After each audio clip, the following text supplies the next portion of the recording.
Ya, ketersediaan dan kestabilan harga barang kebutuhan pokok menjadi tantangan yang perlu diperhatikan oleh pemerintah di tengah pandemi COVID-19 ini. Nah, meski pemerintah telah memastikan bahwa stok pangan itu terjamin hingga 4 bulan ke depan, hal ini dapat terganjal dengan berbagai tantangan selama pandemi berlangsung. Seperti misalnya penurunan produktivitas pertanian akibat turunnya jumlah tenaga kerja serta kenaikan harga terutama menjelang bulan Ramadan dan Idul Fitri. Lalu, apa saja upaya dan strategi pemerintah dalam menjaga stabilitas pasokan barang kebutuhan pokok dan keberlangsungan usaha masyarakat? Insight kali ini akan membahasnya bersama saya, Desi Anwar.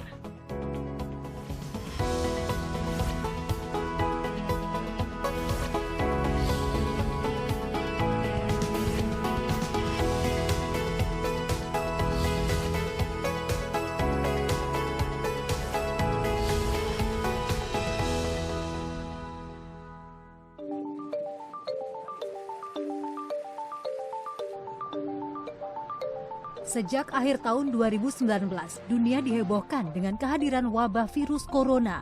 Wabah ini menyebabkan kepanikan di Tiongkok dan menimbulkan korban jiwa sampai ribuan orang. Akibatnya banyak perusahaan yang menutup usahanya untuk sementara. Dengan melihat kondisi perekonomian Tiongkok saat ini, banyak analis yang memprediksi pertumbuhan ekonomi negeri tirai bambu turun mendekati angka 5% di tahun 2020. Laju pertumbuhan ekonomi Tiongkok ini akan mempengaruhi pertumbuhan ekonomi Indonesia.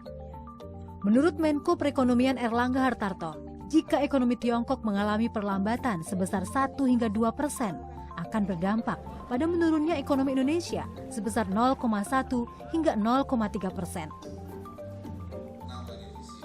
Sementara itu, Direktur Eksekutif Indef menilai, pada 2020, perekonomian Indonesia masih diselimuti awan gelap karena faktor ketidakjelasan global seperti wabah virus corona dan faktor domestik. Ekonomi nasional pun diperkirakan hanya akan tumbuh 4,8%. Karena Cina itu sebagai mitra dagang utama kita, ekspor kita ke Cina itu hampir di 2019 itu proporsinya 14-15% dan itu cukup besar. Impor kita dari Cina hampir 29-13%. Itu yang pertama. Dan karena memang ini besar peranan dalam struktur ekspor impor kita, maka mau nggak mau ketika permintaan dari Cina melambat otomatis mempengaruhi ekspor kita. Imbas lain dari pandemi virus corona ini adalah ancaman kelangkaan pangan yang diperingatkan Organisasi Pangan dan Pertanian FAO. Oleh sebab itu, Presiden Joko Widodo mengingatkan jajarannya untuk menjaga ketersediaan bahan pangan. Peringatan dari FAO agar betul-betul kita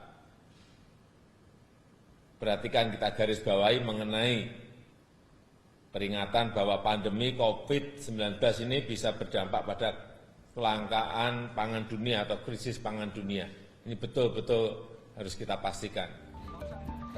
Pemerintah melalui Kementerian Perdagangan melakukan sejumlah langkah untuk menjaga ketersediaan dan kestabilan harga pangan. Langkah yang diambil antara lain mengeluarkan Permendak 24 tahun 2020 untuk mengoptimalkan serapan gabah dan beras dari petani, menggandeng Satgas Pangan mengawasi proses dan distribusi gula konsumsi, serta memantau langsung harga barang kebutuhan pokok di pasar tradisional. Strategi menjaga ketersediaan bahan kebutuhan pokok dan pemberatan distribusinya merupakan kunci sukses kebijakan berperang melawan pandemi COVID-19.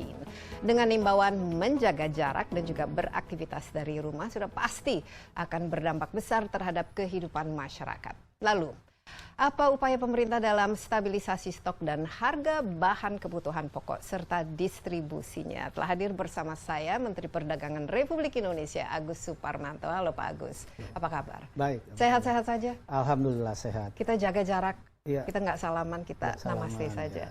Ya tentu saja, apalagi ini kita di tengah pandemi COVID-19, sebentar lagi juga bulan puasa dan lebaran. Nah, tanpa pandemi COVID saja, ini biasanya kalau sudah mendekati bulan puasa dan lebaran juga yang perlu harus diperhatikanlah stok pangan kita.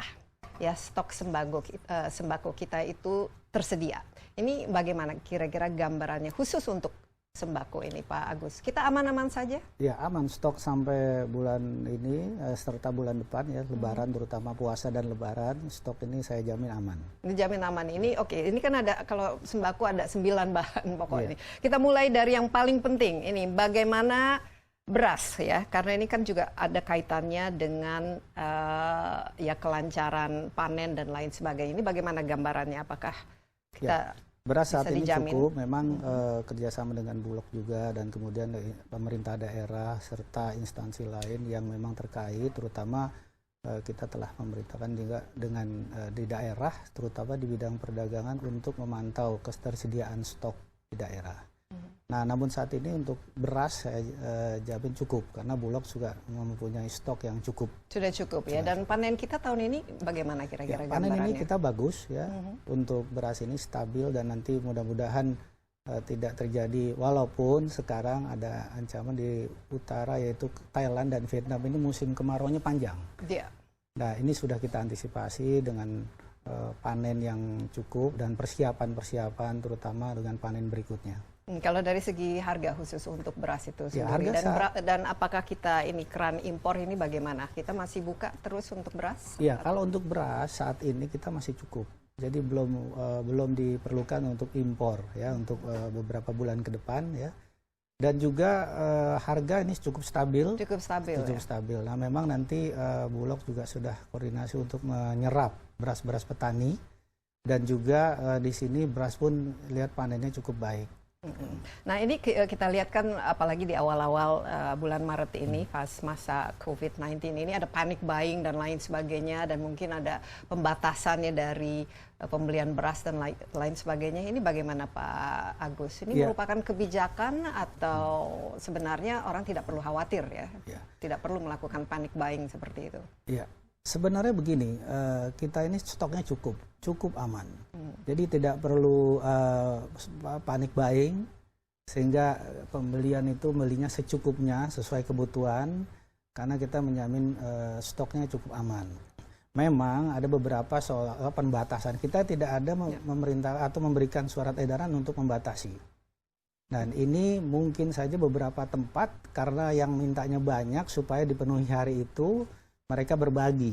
Tapi memang dari gudang ke tempat kan daripada nunggu lama, mereka berbagi karena kebutuhan sehari tidak mungkin satu orang bisa habis 5 liter dan sebagainya. Nah, inilah. Jadi ini lebih kebijakan retail itu sendiri untuk melihat customer itu apakah pada saat itu banyak atau tidaknya. Nah, kalau misalnya ini apalagi dengan situasi COVID ini kan biasanya sering terjadi ada spekulasi harga atau penimbunan. Ini bagaimana Pak Agus melihatnya? Iya, jadi begini, memang namanya pengusaha itu ada saja yang mencoba untuk dalam situasi yang begini mengambil kesempatan untuk spekulasi harga dan penimbunan. Nah, kami telah bekerja sama juga dengan Satgas Pangan. Dan ini informasi kita saling menginformasikan mana tempat mana yang diperkirakan ada terjadi penimbunan, nah mereka akan segera bertindak. Iya, dan harus ditindak dengan keras ini, apalagi pada saat-saat kita dibutuhkan. Oke, sembako lain ini, gula. Nah ini banyak ini yang mengeluh karena harganya, ya gulanya manis tapi harganya pahit.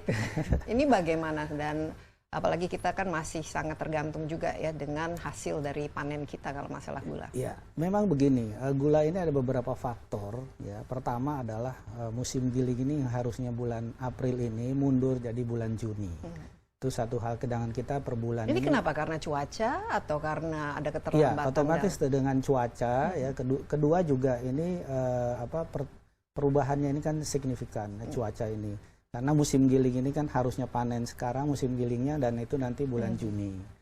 Nah, namun demikian juga ada beberapa faktor lain dengan karena kita buka keran impor juga untuk memenuhi kebutuhan ini, ya otomatis harga juga sedikit berubah, tapi kita upayakan untuk sesuai HIT itu 12.500. Tapi kan di pasar kan sudah ada 18.000, ada 20.000. Nah, ini bagaimana harga wajarnya lah istilahnya? Memang harga wajar itu 12,5. Saat ini memang di Merauke juga ada 22.000 dan rata-rata secara nasional ini 18.000. Nah, kita melakukan upaya-upaya yaitu dengan merubah rafinasi dari rafinasi ke konsumsi saat ini, ya. Kemudian juga impor ditambah sampai Juni ini sekitar 1 juta ton. 1 juta ton impor 1 juta ya untuk berbagai yaitu disalurkan oleh ke BUMN juga ya. Dan ini cukup untuk masa-masa ke depan ini? Iya, ini cukup. Kita hanya membatasi. Jadi prinsip impor ini mengisi kekosongan. Mengisi kekosongan, bukan mensubstitusi apa yang kita produksi. Kita juga hati-hati, sangat hati-hati, jangan sampai nanti pengaruh daripada impor ini akan berpengaruh terhadap petani. Nah, ini kita pastikan. Nah, karena kita melihat sampai saat ini musim giling ini mundur, hal-hal tersebutlah yang menjadikan harga ini fluktuatif. Tidak stabil fluktuatif, tapi diharapkan nanti misalnya kalau sudah panen akhir bulan Juni itu harga bisa turun lagi ya. Sekarang ini kita sudah melakukan upaya-upaya antara lain yaitu konversi dari 250.000 ton ya, dan ini sudah berjalan. Memang beberapa waktu lalu, beberapa minggu belakangan ini agak naik. Nah, sekarang sudah mulai masuk ke pasar. Dan itu sekitar 8.000 per bulan per hari, ya, 8.000 ton dan akan memenuhi pasar. Terutama memang naiknya di sini pasar tradisional. Kalau retail ini sudah cukup baik. Baik, kita istirahat sebentar Pak Agus ya, tapi Insight with Desi Anwar masih akan segera kembali. Tetaplah bersama kami.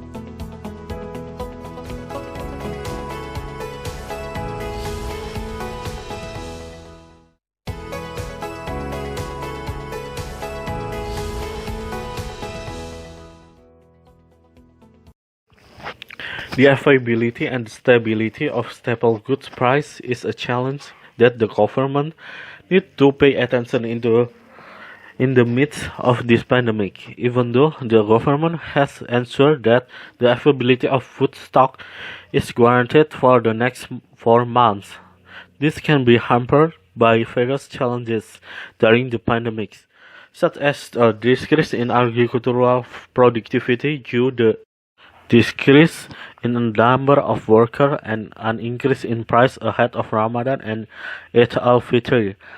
What are the government's efforts and strategies in maintaining the stability of the supply of staple goods and the sustainability of community business? Inside this time we'll discuss it with me, Desi Anwar. Since the end of the 2018, what has been shocked by the presence of the coronavirus outbreak. This outbreak has caused panic in China and caused thousands of fatalities. As a result, many companies has temporarily closed their business.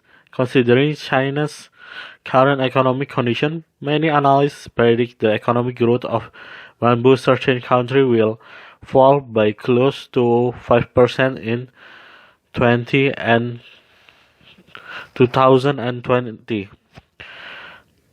The rate of economic growth in China will affect Indonesian economic growth. According to Coordinating Minister for the Economic Airlangga Hartarto, if China's economy is experiencing a slowdown of 1 to 2%, which will have an impact on the decline of the Indonesian economy by 0.1 to 0.3%. Meanwhile, the executive director of INDEF assessed that in 2020, the Indonesian economy was still shrouded in dark cloud due to global uncertainty factors such as the coronavirus outbreak and domestic factor.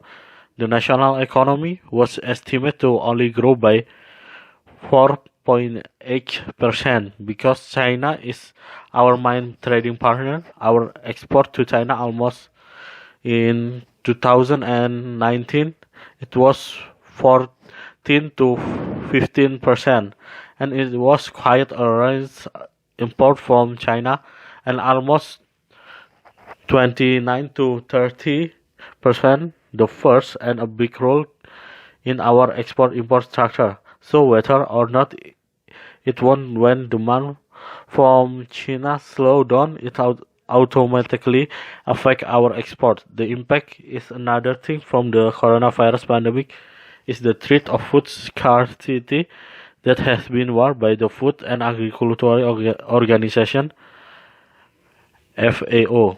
Therefore, President Jokowi remained his line to maintain the availability of foodstuff, a warning from FAO, so that we really pay attention to us underline that warning that the COVID-19 pandemic this could have an impact on world food scarcity or food crisis.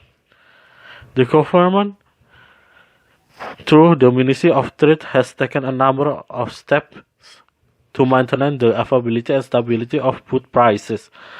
Steps taken include issuing Minister of Trade Regulation number 2024 years 220 to optimize the absorption of grain and rice from farmers, collaborating with the Food Task Force, supervising the process and distribution of consumption sugar, and directly monitoring the price of goods staple needs in traditional markets. Strategy to maintain the availability of basic necessities and equal distribution of them are the keys to a successful policy to fight against the COVID-19 pandemic, with an appeal to maintain distance and also activities from home, which will certainly have a major impact on people's life. Then what is the government effort in stabilizing stocks and price of basic necessities and their distribution? Has been present with me the Minister of Trade of the Republic of Indonesia, Agus Suparmanto. Hello sir, how are you? Are you good? Thanks. We keep our distance, we don't greet, of course, especially if we are in the middle of the COVID-19 pandemic. Soon the month of Ramadan and Eid without the COVID. This is usually when it's approaching the month of Ramadan and Eid also without the COVID pandemic. It's approaching. What you need to pay attention is our food stock, basic stock food. Our basic stock food as available now. How about this? Especially for this staple food, sir. We are safe this month and next month Eid. I guarantee it's safe. This is okay, right? There are 9 basic necessities, right? Starting from the most important.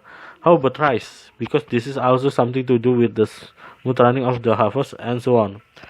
How is the picture? Collaboration with Bulog and the local government and other related agencies. Especially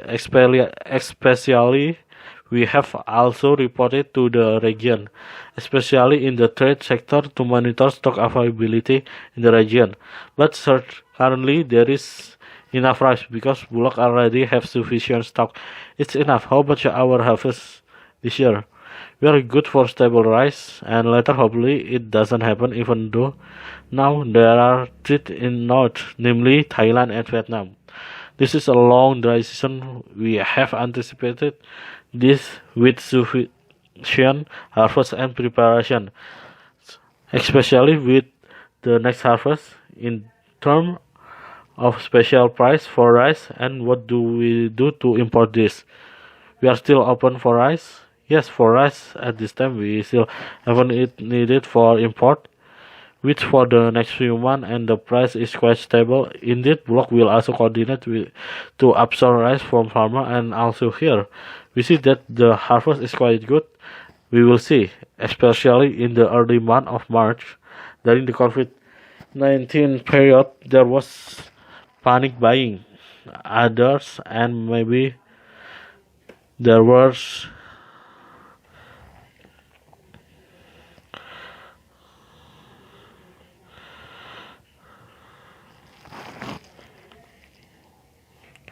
restriction on the purchase of rice and so on. How about Mr. Agus? This is policy, or actually people don't need to worry that they don't need to panic buying like that. Actually, this way we have fairly safe stock, so we don't need to panic buying. So buy enough as needed because we guarantee the stock is safe enough. There are some as if restriction we don't have orders or give circular to limit. This may be a number of places because of the request is a lot to be fulfilled that day. They serve, but it is from warehouse to place instead of waiting long for them to serve because the need for one day is impossible for one person can run out of 5 liter and so on. So it is more retail policy itself. So to see whether there are many customers at the time, if for example this is especially true with this COVID situation, where usually there is often price speculation or hoarding. This is how Mr. Agus see it. So this is it. Those who try in this situation to take opportunity for price speculation and hoarding, we also cooperate with the Food and Information Task Force, and we inform each other which place are predict to occur. They will immediately act and must be dealt with harshly when we are needed. Okay. More basic needs. Sugar. Many complain because it tastes sweet, but the price is bitter. How and what else? We are still very dependent on the result of our harvest if there is problem with sugar. Yes, this is another sugar. There are several main factors, namely like billing season, which should be delayed from the April to June.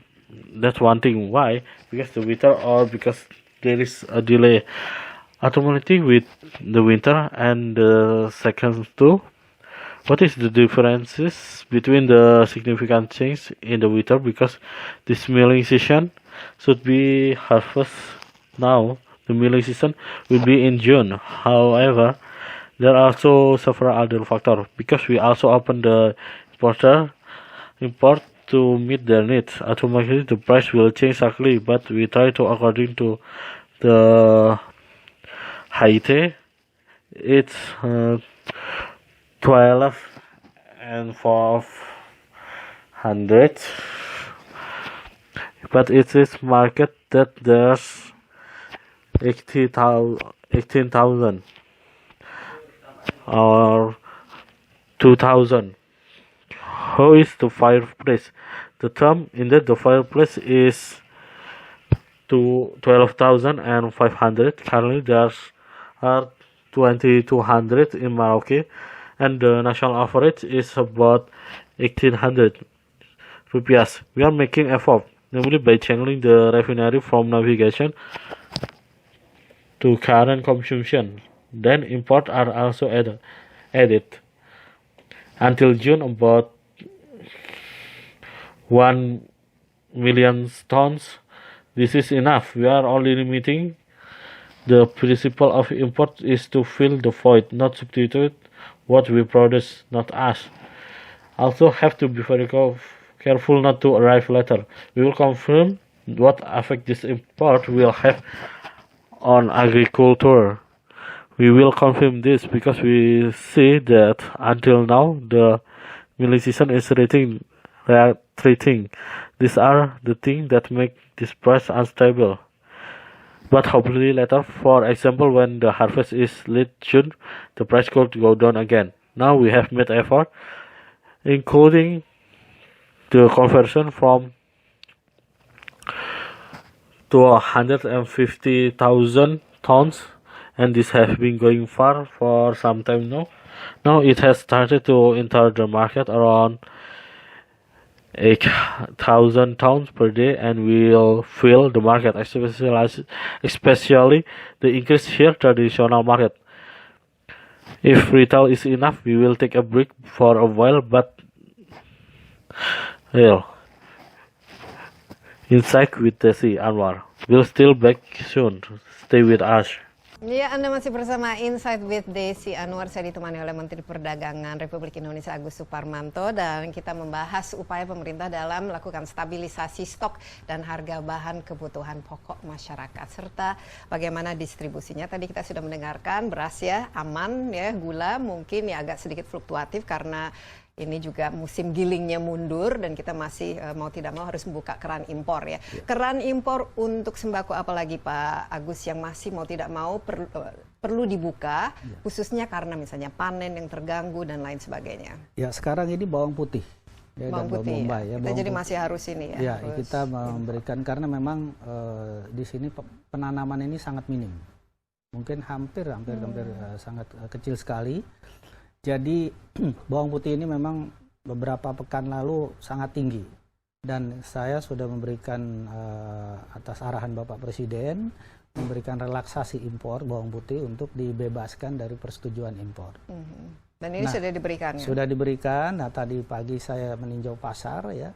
Kemudian melihat dengan perdana import yang dilakukan menggunakan relaksasi ini bawang putih langsung, dan ini diharapkan sudah mulai turun sekarang. Ya, jadi harga bisa turun ya. Tapi ini dalam melakukan relaksasi impor ini tetap menjaga inilah tidak ada permainan ya, dan istilahnya importirnya juga importir yang bonafit kan ya, Pak Agus. Ini penting.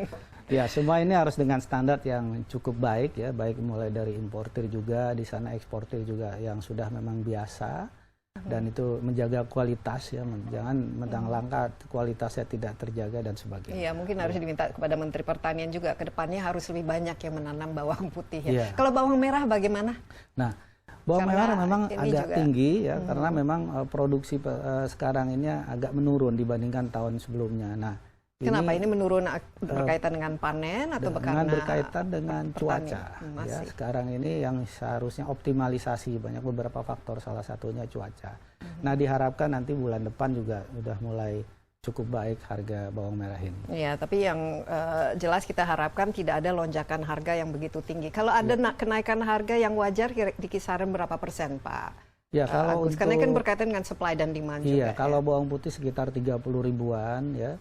30-an ribu, nah sama dengan bawang merah juga. Ya, nah ini kita ada harganya, kita coba stabilkan, tidak ada penimbunan, ini semua harus mau tidak mau terus turun ke lapangan sendiri ya Pak Agus ya. Ya. Memang saya terjun. Mafia yang penimbun ini mau tidak mau harus dipangkas kan ya? Iya, jadi memang yang kita lakukan adalah peninjauan langsung. Kayak seperti gula, saya meninjau langsung beberapa pabrik dari Jawa Tengah, kemudian di Cilegon, Banten dan sebagainya ini. Sekaligus saya meninjau pasar, melihat kondisi yang sebenarnya, apa masalahnya di lapangan, dan itu kami bisa antisipasi dan upayakan untuk menyesuaikan. Nah, ini juga termasuk bawang putih. Nah, saya lihat memang bawang putih ini mayoritas harus diimpor karena tidak iklim kita belum banyak menunjang. Tapi jangan sampai terjadi distorsi dalam harga. Paling penting juga, apalagi sekarang ini kan masa COVID, kita lihat ada beberapa daerah ya, persisnya misalnya 10 daerah melakukan PSBB ya. Karena harus social distancing dan lain sebagainya. Ini berdampak terhadap distribusi dari bahan pokok itu Pak Agus sampai saat ini. Memang dengan situasi COVID ini distribusi barang agak sedikit terhambat, tapi tidak, sekarang sudah ada penyesuaian. Artinya ini hanya informasi saja, dan kita sudah memberikan edaran untuk ke daerah agar ke gubernur dan wali kota agar jalur distribusi barang ini diprioritaskan. Nah, ini tidak hanya bahan pokok, tapi barang-barang tertentu lain, barang-barang esensial ya, penting. Terutama juga bahan baku industri, supaya industri ke daerah pun ini tetap berjalan. Dan ini bagaimana koordinasi khususnya dengan dinas-dinas provinsi, apalagi mereka kan biasanya punya aturan sendiri ya. Gitu. Iya. Di sini saya sudah memberikan edaran kepada gubernur dan wali kota untuk memprioritaskan arus barang. Karena biar bagaimanapun situasi COVID ini kan orang di rumah. Iya. Di rumah ini memerlukan pangan juga dan sebagainya. Nah, memang terhadap retail pun kita distribusikan, memberikan informasi edaran tersebut, supaya juga warung-warung yang tradisional supaya membuat aplikasi. Supaya mereka bisa mendeliver.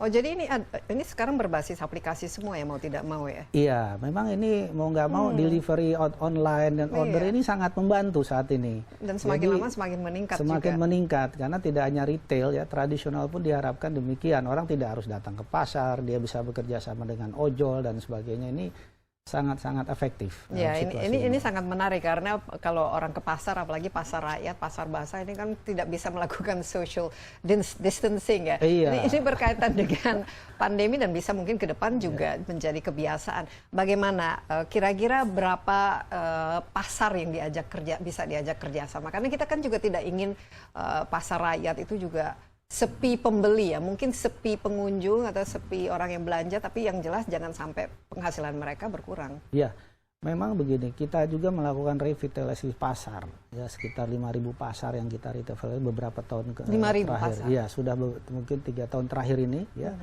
Nah, ini sudah dilakukan dan sekarang juga kita memantau pasar-pasar tersebut baik dari harga, kemudian kemarin saya meninjau pasar di Jawa Tengah di Kendal melihat diberikan semacam disinfektan juga, dan kemudian saya melihat memang social distance agak sedikit susah tapi bisa dilakukan karena memang jalannya ini agak sedikit renggang. Nah, namun demikian mereka memang membutuhkan support, dan ini kita sudah komunikasikan juga dengan kementerian lain. Iya, supportnya itu persisnya dalam bentuk apa selain aplikasi? Karena kan mereka harus ada yang namanya barang, ada penjual, harus dikaitkan dengan marketnya, pasarnya itu sendiri, pembeli-pembelinya itu. Ya, jadi gini, ini distribusi. Distribusi barang itu memastikan kayak sekarang nih, gula ini kenapa mahal di tradisional karena belum sampai langsung ke sana. Jadi rata-rata memang yang masuk ini ke retail. Nah, kita juga akan upayakan ini dari pabrik ke distributornya untuk langsung ke pasar tradisional juga dibantu ya. Dan ini sebenarnya bisa menekan harga ya kita karena tidak ada pihak ketiga. Tapi ini 5.000 pasar itu di mana-mana saja. Setahu saya di seluruh Indonesia itu ada puluhan ribu pasarnya. Iya, ini kan merevitalisasi ya. Jadi dari mulai Sumatera, Jawa, Kalimantan dan Sulawesi ini semua ini merata, dan ini program 4-5 tahun yang lalu. Jadi ini sudah masuk. Jadi sudah mungkin di speed up ya dengan adanya. Iya, ini sudah terbangun, dan ini kita mengecek lagi bagaimana pelaksanaannya di lapangan. Nah, terutama saat ini. Nah, memang ini dengan COVID-19 ini kita harus mengupayakan, kita harus lawan dengan kebersamaan, gotong royong, dan ini akan menimbulkan keyakinan yang pasti, dan juga kita pasti bisa melawan dengan situasi ini. Tapi dengan adanya 5.000 pasar yang sudah difasilitasi, ini ada peningkatan dari penghasilan atau barang yang dijual, atau sekarang ini terasa lebih menurun karena adanya COVID? Iya, memang sebelum ini terjadi itu sangat baik, meningkat. Dari penghasilan individu ini sangat meningkat ya. Bisa jadi yang biasanya ini pasarnya belum direvitalisasi, setelah direvitalisasi bisa penjualan orang satu kios saja, satu orang tuh 1 juta.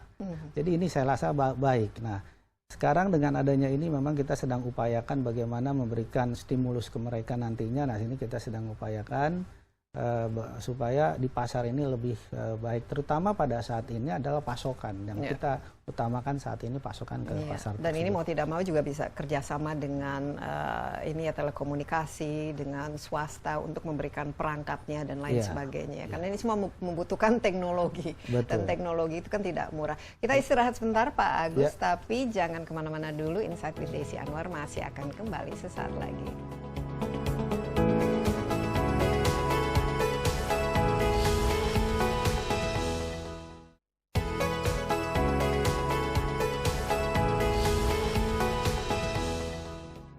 Iya, topik kita kali ini. You're still with Insight with Desi Anwar, accompanied by the Minister of Trade of the Republic of Indonesia, Agus Suparmanto. We discussed the government's effort to stabilize the stock and the prices of basic foodstuff of the community and how they are distributed. Early we have listened to save price.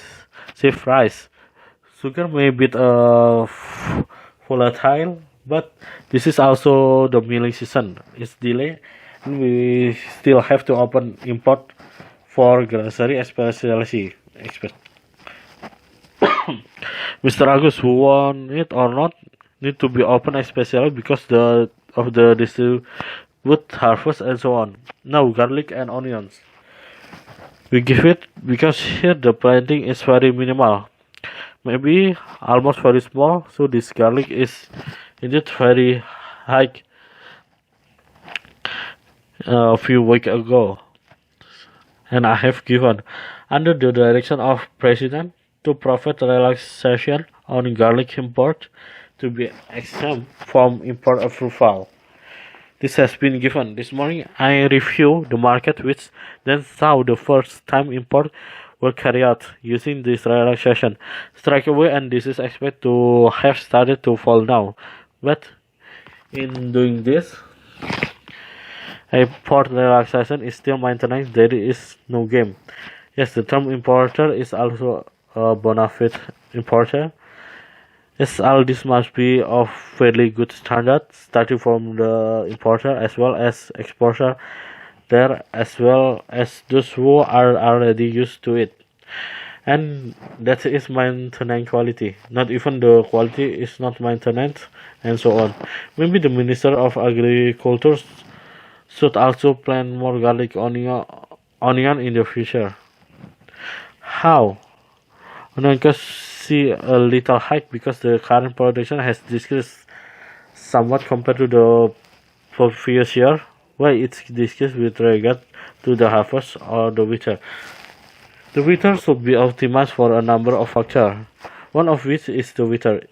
It is hoped that next month the price of salt will start to be quite good, but what is clear that we hope there is be no price hike that are so high if there is reasonable price is in the range of what percentage, because it's related to supply and demand.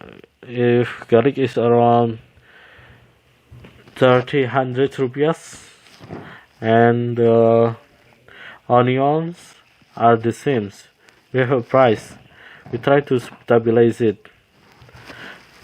There is no hoarding. This arm must invariably continue to go to the field alone. Mr. Agus, yes, hoarding mafia must be trimmed. So what we do is direct observation, such as sugar. I directly inspect several factories from Central Java, then in Cilegon, Banten, and so on. At the same time, I review the market and to see the actual condition. What was the problem in the field, and that was what we could anticipating and making effort to adjust. This also includes garlic. I see that the majority of garlic must be imported because our climate has not been very supportive. But there should be no distortion in this matter. The most important thing is that nowadays we are in COVID. We see that there are several regions, exactly 10 regions, that do physical distancing in big scale because it has to be social distance and so on. This has an impact on distribution of staple food too. With the COVID situation of the distribution of goods is quite small. It is hampered, but now there has been an adjustment, meaning this is only information, and we have given a circular to the region so that a government may prioritize the distribution of this good, not only the basic material but certain goods, especially industrial raw material, so that the industry can go to the region, continue to run, how they coordinate with the principal office, especially when they usually have their own rule. Here I have given a circular to government and mayor to prioritize the flow of goods because of goods, etc. Indeed, we also distribute it to retail, providing information on what the circulation is, so that the traditional shop make application so they can deliver now based on application. I would like it or not, online delivery is very helpful nowadays, and the longer is increase because not only traditional retail, it also expect those people don't have to come to the market. He can cooperate with ojol and so on. This is very effective. This is very interesting because if people go to the market, especially the people's market, wet market, this can do a social distancing, and it's also become a habit. How about many market can we cooperate with? We also don't want the people market to be empty or of buyer who may be empty of visitor, or people who shop but what is clear don't let their income decrease.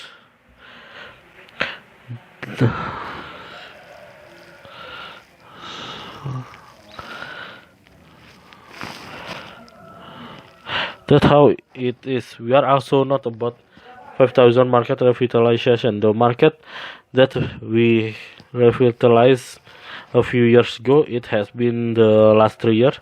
This has been done, and now we are also monitoring the market in terms of prices. Then yesterday I was in Central Java in Kendal, seeing some kind of disinfectant, as well as I saw the design was a bit difficult, but it could be done because the road was a bit tenuous. However, they need support, and I have also communicated this with other minister. From what form of support apart from the application?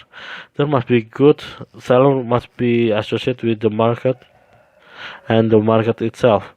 Distribution of goods is not sure.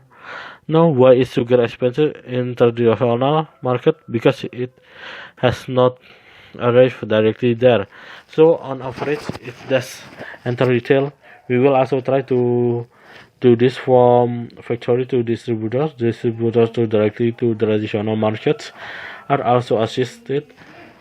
This is actually we can reduce the price that we don't have third parties, but there are 5,000 market everywhere as far as I know in Indonesia. There are 10,000 market that we are revitalizing. So starting from Sumatra, Java, Kalimantan, and Sulawesi.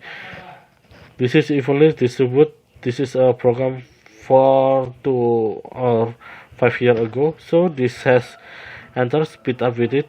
This has already been, but earlier we check again, and then how it was carried out in the field, especially when it appeared with COVID-19. We must try to fight it with mutual cooperation, and this will give rise to certain confidence, and also we can definitely fight the situation. But with facilitated market, there is increased income or good sold, or now it feel like it's discussing because of COVID. Indeed, before this event, it's very good that the increase in the individual income had greatly increased. Could be usually this market has not been arrived after being flat. It could be sell only one person can get 1 million rupiah. So I think this is good. Now with this, we are indeed working on how to provide stimulus to them later. Now we are trying to make it better in this market, especially at this time. The supply we prioritize is current supply, and this infrastructure can also cooperate with this telecommunication to provide equipment and other that require technology. Technology is not cheap. Don't go anywhere. Insight with Desi Anwar will still come back in a moment. Mengenai stabilisasi pasokan dan harga bahan kebutuhan pokok masyarakat di tengah pandemi COVID-19 ini, saya ditemani oleh Agus Suparmanto, Menteri Perdagangan Republik Indonesia. Kita membahas ya apa-apa saja kebutuhan kita selama 2-3 bulan ke depan, dan dari stok pangan secara umum itu aman dan terkendali lah istilahnya. Pasar-pasar kita juga tidak ingin melihat pedagang ini khususnya dalam masa social distancing ini juga income mereka atau pendapatan mereka kan jangan sampai berkurang ya. Apalagi dengan social distancing ini ya mungkin orang berbelanja, konsumen juga mengurangi ya konsumsinya. Pasar rakyat tadi sudah ada bantuan, tapi bagaimana dengan misalnya UMKM? Ojol saya lihat sudah inilah istilahnya perusahaan-perusahaannya juga taking care gitu atau memberikan kemudahan. Tapi UMKM, warung-warung khususnya warung-warung makanan di pinggir jalan yang biasa menyediakan makanan untuk para karyawan dan lain sebagainya, ini bagaimana? Karena penghasilan mereka sangat terdampak ya. Ya, memang begini. Tadi kan kita melihat pasar juga, kita datang melihat dan sekaligus memberi bantuan masker ya.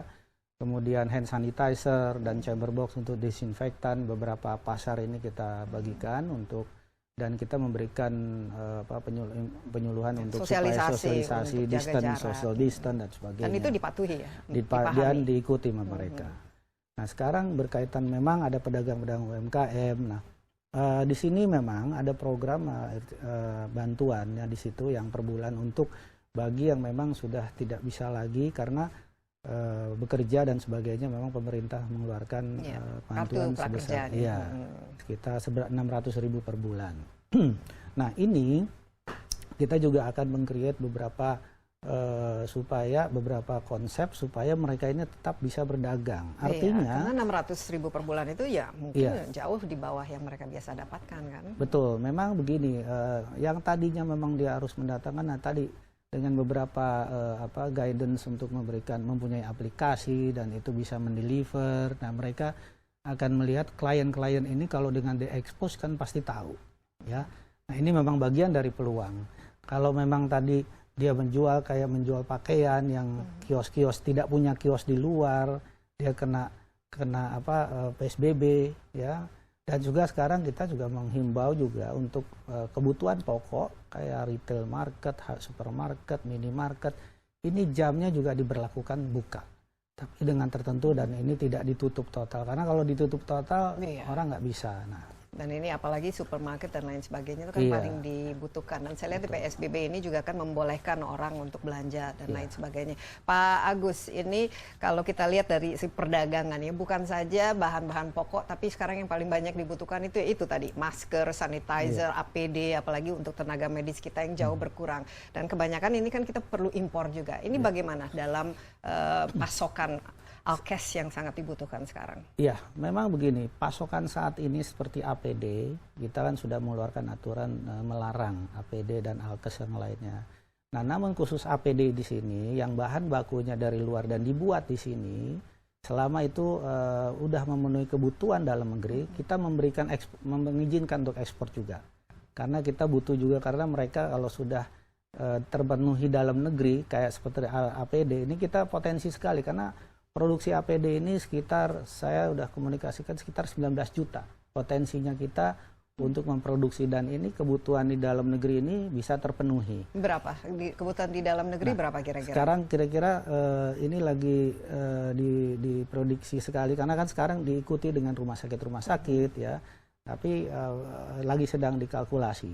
Tapi saya yakin itu ada kelebihan nantinya, karena produksi dibutuhkan di luar negeri ini bisa membantu keluar, karena tadi produksi kita bisa 19 juta sesuai dengan dari Kementerian Perindustrian. Nah, ya, yang penting kita penuhi dulu kebutuhan domestik, nanti surplusnya kita baru bisa ekspor. Dan ini penting juga karena sekarang dolarnya kan juga lagi sekarang ini memang masker pun ini adalah UMKM yang tidak bisa mendapatkan ini, masker ini peluang bagi UMKM. Karena kenapa? Setiap rumah ini harus memakai masker.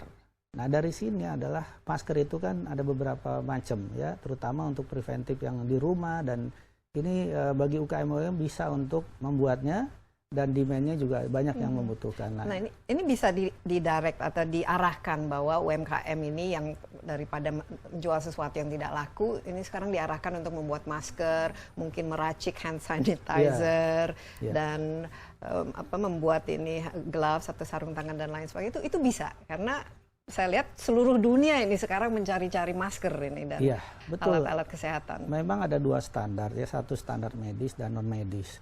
Nah, kalau saya lihat kita ini kan penduduknya 260 juta dan marketnya sudah ada di sini. Nah, kalau hand sanitizer juga kita sudah banyak yang bisa buat, dan ini sedang di-develop sekali. Bisa di rumah juga mereka termasuk bisa sekarang ventilator. Ini mudah-mudahan nih ke depan ada kabar baik, itu bisa dibuat juga di dalam. Nah, ini lagi dalam proses percobaan. Dan juga APD tadi. APD ini memang saat ini kita bisa memberikan pengecualian ekspor kalau telah memenuhi kebutuhan dalam negeri. Iya, jadi mungkin dalam suasana pandemi ini kita harus jeli melihat peluang mungkin perdagangan mana yang kita bisa fokuskan, sehingga ini kan pasti ekspor impor kita kan terganggu ya dengan COVID ini di seluruh dunia. Tapi ngomong-ngomong mengenai impor ya, salah satu yang paling sering kita impor tuh kan daging. Ini apalagi bulan puasa ini biasanya permintaan daging tuh meningkat. Saya lupa ingin menanyakan itu bagaimana. Ya, memang begini, dalam waktu beberapa ke depan ini, terutama bulan puasa Ramadan ini, daging ini meningkat, terutama daging kerbau. Kita telah menerbitkan 170.000 ton untuk impor daging kerbau. Ya, dan biasanya kita impornya kan dari India ya. Ini dari India, namun sekarang sudah lagi lockdown. Tapi saya sudah komunikasi kemarin dengan pemerintah sana, dan itu akan dibuka bentar lagi khusus untuk ekspor ini. Memang karena kan kerbau ini kan dari plasma. Nah, tapi mereka ada beberapa stok yang bisa untuk dikirim ke Indonesia, terutama karena kita sudah ada hubungan baik dan itu kita bisa jalankan. Jadi bisa dijamin harga khusus untuk daging kerbau minimal ya bisa dijaga dan stoknya itu cukup ya untuk bulan puasa dan Lebaran. Iya, targetnya bulan Lebaran ya. Lebaran ya. Tapi ngomong-ngomong ini kan semua sekarang kan yang namanya kita bencana nasional ya non alam ini kan harus di bawah gugus tugas ya. Ini termasuk dengan koordinasi yang dilakukan oleh Pak Menteri ya dengan kepala gugas itu untuk apa-apa yang misalnya terutama dalam impor ekspor alkes dan lain sebagainya. Betul ya, terutama untuk impor bahan baku dan ekspor karena kita masih membutuhkan bahan baku untuk alat kesehatan dan ini memang larangan terbatasnya kita sudah bebaskan supaya mempermudah, jadi tidak ada lagi hambatan-hambatan ya bagaimana. Tapi ini untuk sementara kan ya Pak? Ya, sampai 30 Juni ini. Nanti kalaupun diperlukan tetap kita perpanjang dan sebagainya. Bisa di-extend. Semuanya ya? Iya, karena sekarang ini kan keadaan tidak normal. Artinya yang kita sekalipun situasi ini nggak hanya untuk kebijakan tapi dalam hal-hal lain Bu, kita juga ini harus lebih daripada yang biasanya. Iya, dan harus bisa berkoordinasi dan kolaborasi yang jauh lebih baik ya antara kementerian, kelembagaan dan lain sebagainya. So far bagus Pak Agus. Ya, so far bagus. Semua ini sinergi ya, saling bahu membahu karena kita bukan ini saling sikut menyikut ya. Tidak, ini kan musuhnya satu yaitu corona. Kita harus lawan bersama. Ya, di sini harus satu payung, satu suara ya. Semua makanya ini kita tidak hanya di pemerintahan saja, masyarakat semua ya. Ini ya dihimbau untuk bersatu. Iya, baik. Kita istirahat sebentar lagi Pak Agus dan tetaplah bersama kami. Jangan kemana-mana dulu. Insight with Desi Anwar akan segera kembali.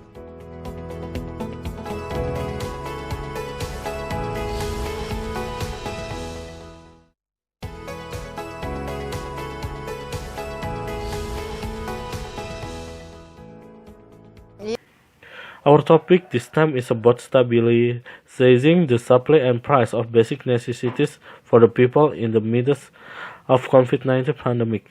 Accompanied by Agus Suparmanto, the Minister of Trade of Republic Indonesia, we discuss what are needed for the next 2 to 3 months and food stock in general are safe and under control.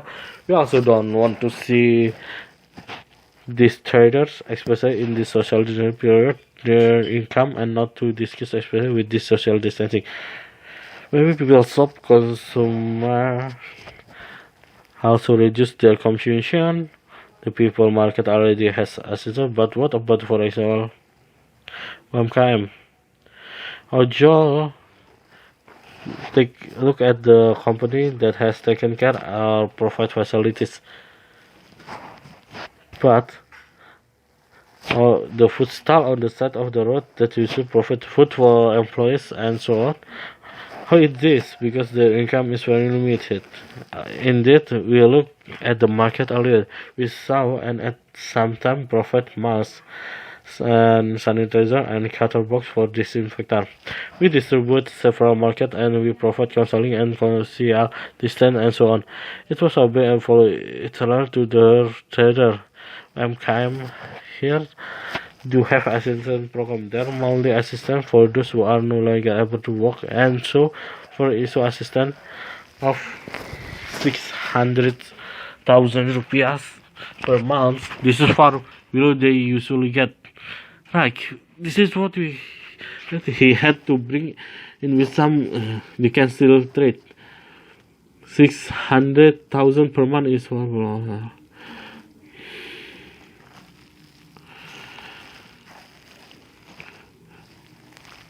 this is what he had to bring in with some guidance to have an application and it could be delivered. They will see this client if they are exposed. They will know this is indeed part of opportunity.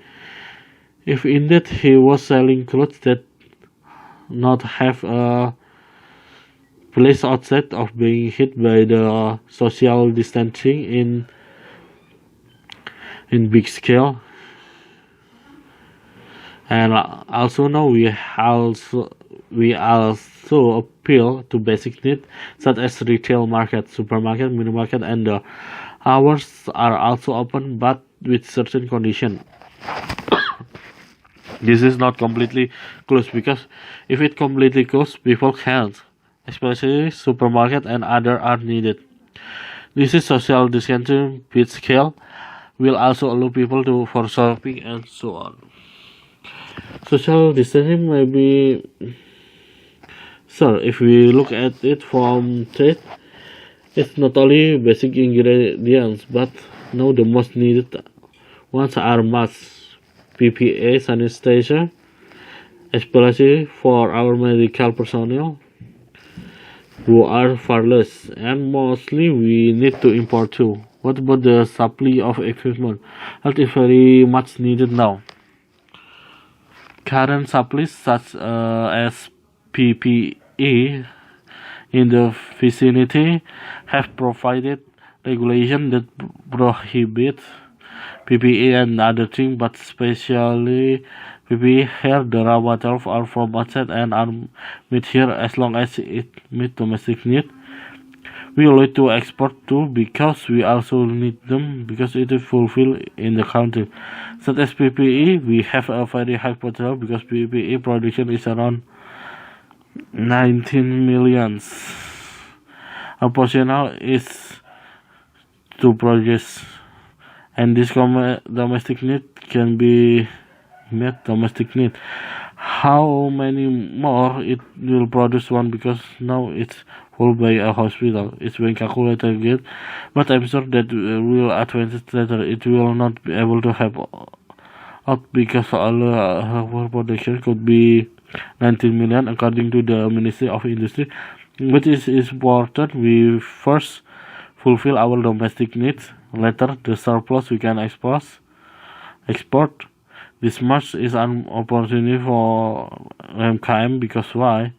Because every house has prevention at home, and for UKM who can to make it, and the demand also a lot of need.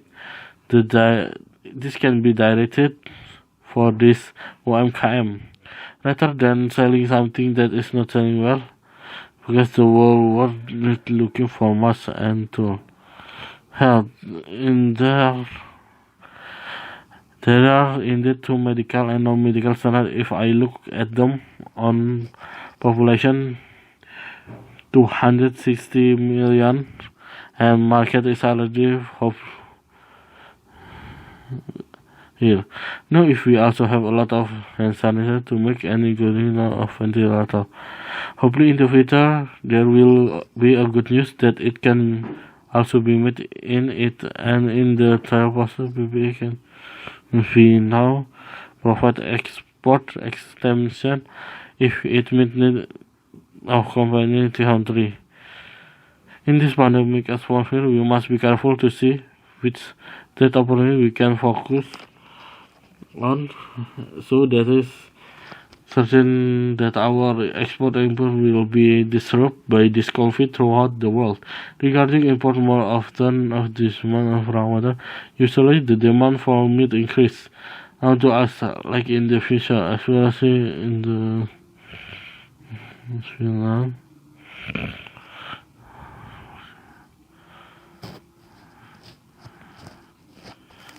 especially in the month of Ramadan. Ramadan is mega meat, especially buffalo meat. We have issue 170,000 tons for importing buffalo meat from India, but now it is currently on lockdown. I communicated yesterday with the government there, and it will open soon. Sorry for this one.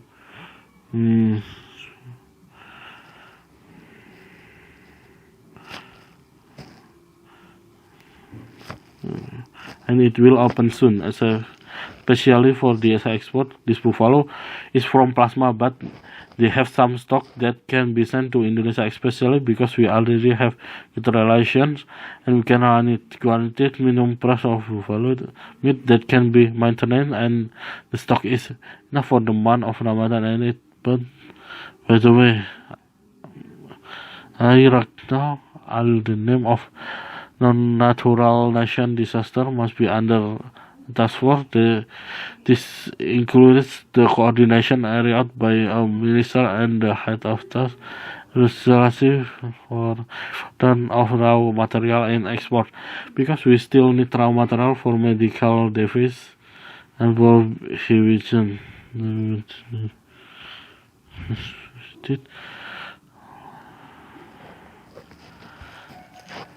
Limited we have read it so that it makes it easier, so there are no more obstacles. For the time being, until June 30.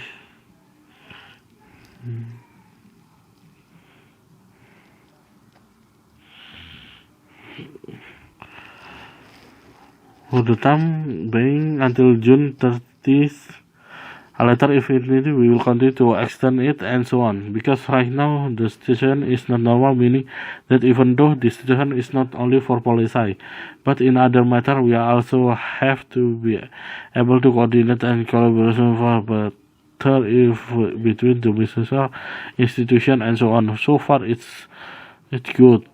How the Sydney works good.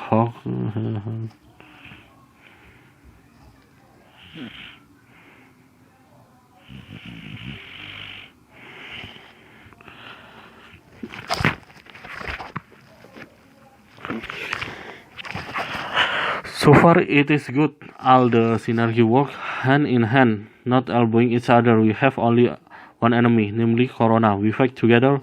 Here must be one roof, one voice, where yes, we are not only in government alone. All people are urged to unite. Let's take a break soon, Mr. Agus, and stay with us. Don't go anywhere. Inside with Desi Anwar. Will be back soon. Ya, Inside with Desi Anwar kali ini ditemani oleh Menteri Perdagangan Republik Indonesia Agus Suparmanto. Kita membahas upaya yang pemerintah dalam melakukan stabilisasi dalam stok dan bahan kebutuhan pokok masyarakat. Dan juga tidak kalah penting adalah distribusinya, Pak Agus, karena pada akhirnya ya harga dan lain sebagainya itu kan ditentukan oleh distribusinya, logistiknya. Sementara Indonesia ini ya dengan negara kepulauan yang begitu luas ya, antara dari satu provinsi ke provinsi lagi yang paling jauh misalnya di timur itu perbedaan harga kan bisa cukup besar ya. Ini bagaimana? Karena saya lihat kan Pak Jokowi juga punya program yang dibangga-banggakan, yaitu tol laut, tol udara, tol ini, tol itu. Ini bagaimana supaya memastikan logistik kita juga jauh lebih efisien dan harga bahan-bahan pokok jauh lebih murah? Ya, memang dalam meningkatkan perdagangan antar pulau, tol laut ini banyak manfaatnya, ya, supaya dari terutama di daerah terpencil, terluar dan perbatasan. Jadi manfaatnya, jadi disparitas harganya sampai kurang lebih 30%. Sudah ada berapa sekarang? Sekarang kita ini sudah membuka 26 trayek. 26 trayek ini ya. Paling banyak di mana? Penyebarannya daerah seperti di apa? barat, timur dan tengah ini yang terpencil, dan bagian luar ini semua sudah dibuka ya totalnya, dan itu nanti akan kita tambah lagi. Nah, ini dari segi efisiensi terhadap logistik itu bisa sejauh apa ini benefitnya? Memang disparitas harganya 30% dengan yang reguler ya, dengan adanya tol laut ini. Memang ini juga ada aturannya yang memang boleh memakai tol laut ini, terutama yang apa saja aturannya? Jadi yang khusus pangan ya, yang memang kebutuhan antar provinsi dan pulau ini ya, supaya ini bisa cost-nya memperkecil. Karena kan transport ini penting sekali. Dan itu mempengaruhi dengan harga-harga. Dan ini sudah betul-betul dimanfaatkan dan digunakan, Pak? Sudah, memang di sini banyak meminta tambahan ya, terutama daerah perbatasan. Wah, ini kok belum dimasukkan dan sebagainya. Nah, nanti kita akan sesuaikan permintaan-permintaan, terutama dari provinsi atau kabupaten yang memang membutuhkan ya, yang terpencil dan terluar ini. Kalau itu tol laut, Pak, dari jalan darat itu bagaimana? Apa yang sudah kelihatan itu benefitnya lah dalam penurunan? Pengangkutannya ini, cost-nya itu kan tadi saya bilang bedanya itu kurang lebih 30%. Iya, besar dari ini. Transportnya ya. Jadi kalau harga pangan aja, mengangkut pangan dengan ini bedanya sekitar 30%. Nah, artinya apa? Efektivitasnya sangat-sangat bermanfaat bagi mereka. Iya, ini harus dikurangi ya, kalau 30% kan lumayan ya. Iya, jadi dari transport. Makanya tol laut ini sangat bermanfaat, sehingga terutama yang terpencil ini kan, terluar ya, daerah-daerah di timur, tengah dan timur ini. Nah, Kalau udara kan katanya ada jembatan udara juga, jadi seharusnya apalagi dengan ini pesawat-pesawat perintis dan lain sebagainya itu bisa dimanfaatkan Iya, untuk jadi menurunkan kalau untuk itu harga. memang bisa ya. Hanya memang kembali lagi tadi lebih efektif yang tol laut ini sekarang ini sedang kita prioritaskan. Apa kira-kira targetnya untuk tahun-tahun ini? Jadi karena ini kan untuk membangun Indonesia dari membangun pinggir ini kan adalah katanya. meningkatkan perdagangan antar pulau. Itulah Tujuannya tujuan akhirnya. Otomatis kan pembangunan jalan semuanya karena memang cost transport ini sangat tinggi sehingga mempengaruhi harga dari komoditas itu. Nah, sasarannya Indonesia itu salah satu yang paling tidak efisien loh. Iya, Logistiknya juga paling mahal. sekarang kan kadang-kadang logistik cost ini sangat tidak ekonomis. Nah, inilah tujuannya semua biar ekonomis semua masyarakat dalam segala pelosok ini biar terjangkau. Iya, dan juga misalnya kalau bersandar ini di pelabuhan, bea cukainya itu bisa nongkrong di situ barang-barang berhari-hari bahkan berbulan. Ini bagaimana Pak? Ya, karena ini Agus? antar pulau ya, jadi tidak bea cukai ini kan untuk ekspor impor dan luar negeri. Nah, memang dengan adanya ini hanya untuk antar pulau domestik. Itu yang berusaha. Tapi perdagangan itu di bawah Agus juga kan untuk ekspor ke luar negeri. Iya. Nah kalau kita lihat kan sekarang ekspor impor ini sangat terganggu ya dengan adanya COVID ini. Apalagi Indonesia kan lebih banyak kan kita jualnya kan komoditas. Iya. Sekarang harga komoditas lagi turun dan juga tidak ada pembelinya. Ini kira-kira apa yang akan paling terasa ya terdampak dari ekspor kita ya? Ya. Apalagi ini kan Sebenarnya, penting karena penghasilannya dolar ini loh Pak Iya, Agus. jadi begini, di sini memang ekspor ini kan kita cukup bukan stable ya, stabil, penurunannya tidak drastis. Nah, karena lambatnya pergerakan manusia itu sendiri. Orang ini kan dibatasi gerakannya. Oh, jadi tidak terlalu dirasakan? Tidak terlalu ini banyak dampak saat ekspor. ini, namun memang akan ke sana larinya. Jadi tapi sekarang sedang belum. upayakan. Ya, sebelum semuanya menjadi lebih parah kita antisipasi. Bagaimana caranya meningkatkan komoditas ekspor ini kita tetap jaga. Namun masalahnya bukan di situ, demand di luar pun juga akan berubah karena gini, virus ini kan tidak hanya Indonesia. Seluruh dunia itu udah 200 sekian negara yang kena. Apalagi Amerika. Nah, itu apalagi paling banyak Amerika di situ. dan juga ini ekspor ke sana agak sedikit terganggu karena perlambatan tadi, keterbatasan gerak orang. Sekarang kan ini otomatis semuanya komunikasinya melalui video VidCon. Jadi inilah yang Cuman dagang kan kita tidak bisa lewat ya memang VidCon. itu. Jadi untuk misalnya mau ke China terus kemudian ke negara-negara lain ini masih pada pembatasan. Nah, inilah mudah-mudahan ini segera berakhir. Tapi kita mempersiapkan untuk ke sana. Tapi kita ini bisa menjadi juga peluang apa yang kita ekspor ya. Jadi kita lihat juga kan ekspor migas kita kan juga turun ya dan komoditas juga turun. Itu bisa ekspor masker, ekspor APD kalau kita sudah terpenuhi semua di pasar memang domestik begini, ya. Pasti di balik ini semua ada peluang. Nah, justru inilah kita memberikan penyuluhan untuk peluang-peluang mana yang kita bisa tangkap ya dan komoditas apa dan gerakan apa saja yang kita bisa manfaatkan dalam situasi yang saat ini. Usaha-usaha terutama UMKM ya kita ini bisa dikerjakan karena kan begini dengan dirumahkan itu kan masih banyak peluang ya. Dan ini kadang kita programkan bagaimana memberikan peluang-peluang tersebut ya supaya dia bisa bekerja di rumah tapi dapat penghasilan.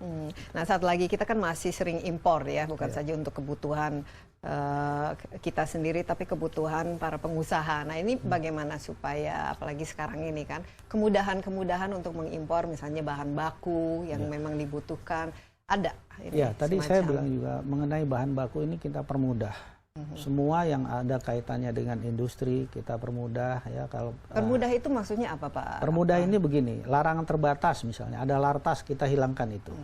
Jadi semuanya gitu. Semuanya yang dengan kaitan terutama yang berhubungan dengan COVID-19. Yang essential. Ya, tapi juga dengan import ini pun kita beri relaksasi impor.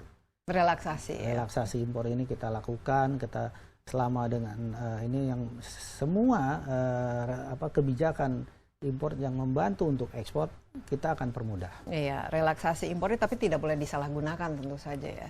Harus ya, tapi hati-hati dalam saya yakin dengan sekarang kondisi sekarang dipergunakannya untuk mencari keuntungan yang baik. Nah, Jangan mencari keuntungan untuk niat-niat tidak baik ya. Tapi ini semua nanti mudah-mudahan ini kan tidak terlalu lama. Tapi relaksasi ini akan diperketat kembali rencananya atau bagaimana Pak Agus? Karena sebenarnya relaksasi kan cukup bagus bagi relaksasi ini kan sifatnya usaha. sementara.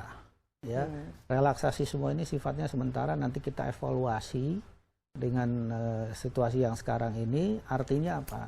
Kebijakan ini kan tujuannya untuk menciptakan dunia usaha ini sejuk. Nah, itulah tujuannya, untuk menciptakan bagaimana kita menciptakan kebijakan yang dimana menjadikan usaha ini sejuk. Iya. Nah, termasuk impor, termasuk ekspor, ya, mempermudah juga. Nah, ini termasuk juga kita mengupayakan stimulus-stimulus yang memang saat ini stimulus ekonomi sudah ada. Ya, saya lihat ini cukup banyak ya refocusing. Ini mungkin nanti pertanyaan kita setelah segmen berikut ini, Pak Agus, kita akan lanjutkan. Tetaplah bersama kami, Insight with Desi Anwar akan segera kembali.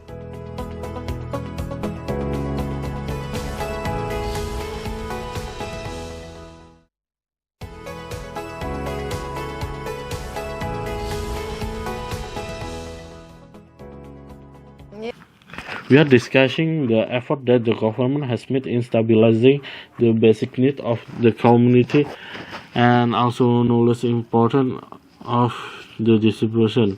Mr. Agus, because in the end, the is and so on, that is determined by the distribution of logistics. While Indonesia is with a fast country from one province to the other province. With its farthest, for example, in the east, the price difference is quite large. This is how because I see Mr. Jokowi also has a program that is put off. I put off that sea highway, this toll road, with the answer that our logistics are so far more efficient that the price of goods are much better. Indeed, the existing inter-island trade, the toll road has many benefits, so that from especially in outermost remote area and borders, so the benefits are so the disparity in price is up to approximately 300. About any there? No, how many are there now? Now that we have opened 26 roads. Where is been open, we will add more in terms of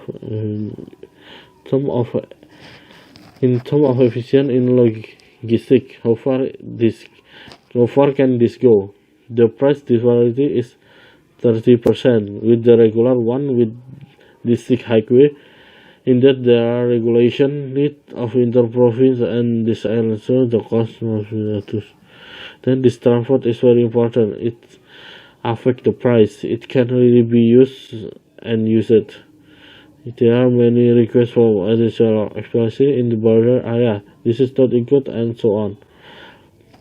Later we will adjust the request especially from provinces or districts that needed with much later with are remote and outermost. What about the roads? Do you see the benefits? So in the arrangement of transportation, the cost I said earlier, the difference is approximately 30% from the transportation. So if the price of food only transport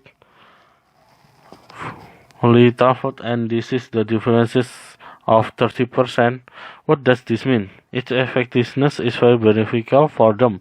It must be reduced by 30%, right? That's why this sea highway is very useful, especially for remote area in the Middle East and East. So if the air has an air bridge too, so what should I do with this pioneer aircraft and so on? They can be used, so is that is possible. It is just that it was more effective to return to this sea highway. Now we are doing it again. Describe what we are approximate target for this year. So because this is to increase trade between islands, That is the ultimate goal. Automatically, the construction of the road, because indeed of transportation costs are very high, so is that it affects the price of the commodity. Sometimes these logistic costs are very uneconomical. So this is goal of all. So that's the economy of all people in all corner of the world. So that is affordable. If you live on the custom port, you can hang out there for days or even months because this is between islands. So no, this is custom that is for export and import for abroad. Indeed, with this for inter-island trade, it's also good for export abroad. If we see that now this import export is very reasonable by the percent of conflict. What's more, Indonesia will sell more commodity. Right now, commodity prices are falling again, and there are also no buyer. This is what will be the impact of our export the most. The important thing is because the income is this dollar. So here is indeed our exports are quite stable. Decline is not directive because the slow movement of people themselves. People are limited by movement, not too many at this time. However, they are going there. So, but now we are trying before things get worse. We anticipate.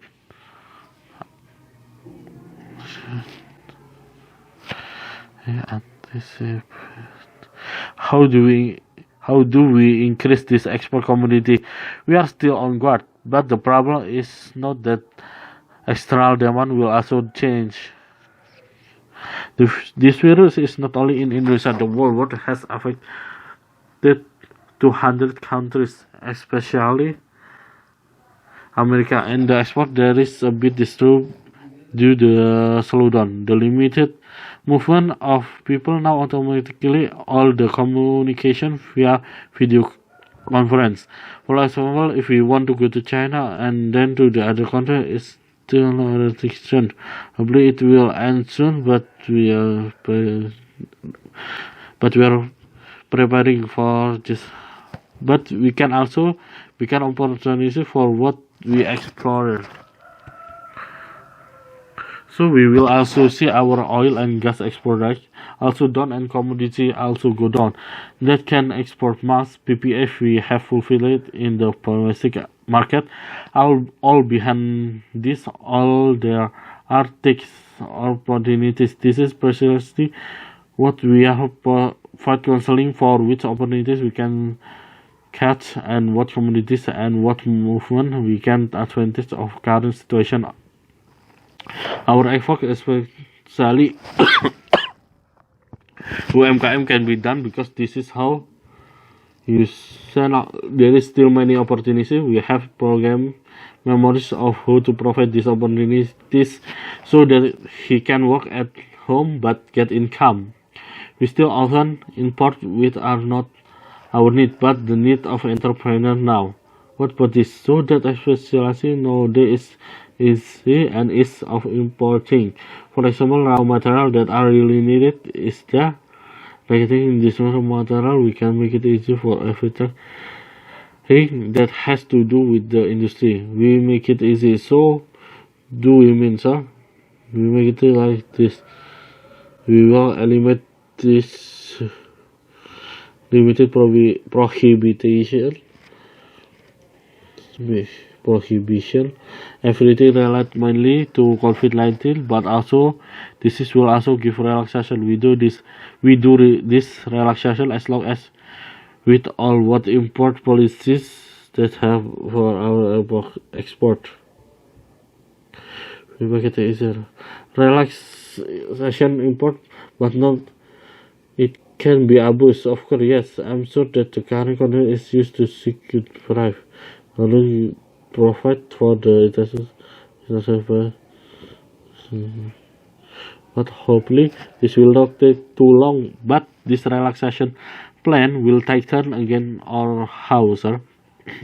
So actually relaxation is temporary. Our relaxation is temporary. We will evaluate it with the current session.